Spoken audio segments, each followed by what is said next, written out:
Headlines like this are actually speaking to the desperation that we're seeing in Ontario. Builders now offering half price mortgages, but there are still no takers. We're going to see more and more headlines about builders slash developers offering incentives to potential buyers to take on units. Now, I'm going to just speak to one fundamental thing here without unpacking this. What they're really doing, or getting into too much detail, what they're actually doing is they're incentivizing through a reduced mortgage. So in other words, a mortgage rate, an interest rate. So they're actually picking up the slack on the interest rate. The banks, they're kind of working in the background. It takes a little bit of juggling. It's a little convoluted what they have to do given what the banks require to actually finance a particular deal. But let's just park that off to the side a little bit. What developers are now having, and because of the project that we're working on called the self-funding house, we've talked about it, where in fact, people are having to look at units, get what was referred to at one time as mortgage helper or house hacking. The self-funding house is really shining a light on what many developers are having to do, work with municipalities. That is part of what the self-funding house initiative is all about, which is to add units to housing so that people can actually afford. Life moves pretty fast. You don't stop and look around once in a while, you could miss it. So banks are giving 100% finance or 100% rental offset if you have a unit, an ADU, an additional dwelling unit in a property. You rent that out, they're giving you 100% rental offset. Now that's why we're excited about the self-funding house. And that's a bit of a shameless plug for that particular initiative that we've got going on.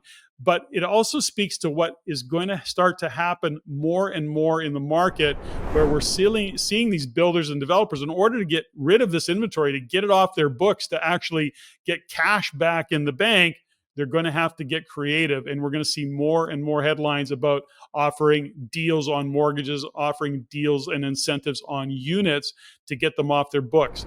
Now, there's another underlying challenge that we're starting to see and hear about more, and that is in Canada's banking system. Now, this all shines a light on the kind of the ripple effect, if you will, the domino effect, however you want to look at it.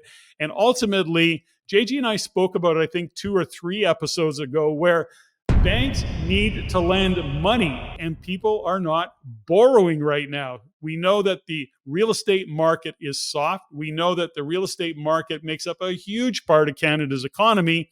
And we also know that banks need to lend capital. That's how they make money. We're starting to see a pullback in stock values of banks because it's a little bit nervous out there of what is happening with Canadian banks. So we're going to see more of these headlines. We're going to see more opportunities show up. This is something to investigate. My suggestion with some of these deals, to just kick tires, go in and look and see where they are in the process. Can you add an ADU, an additional dwelling unit, to these particular deals? I'll just say this.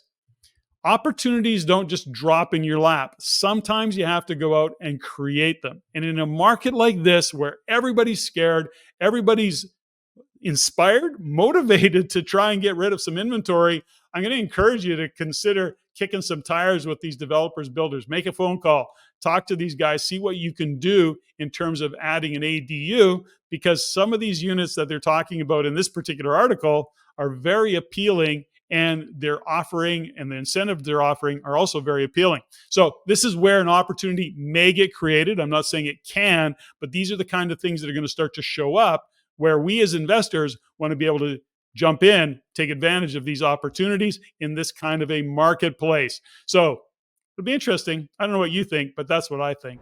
So if you like what you learned here, go to the description below and subscribe for our free Insiders newsletter, where you can also stay up to date for our upcoming events and our courses.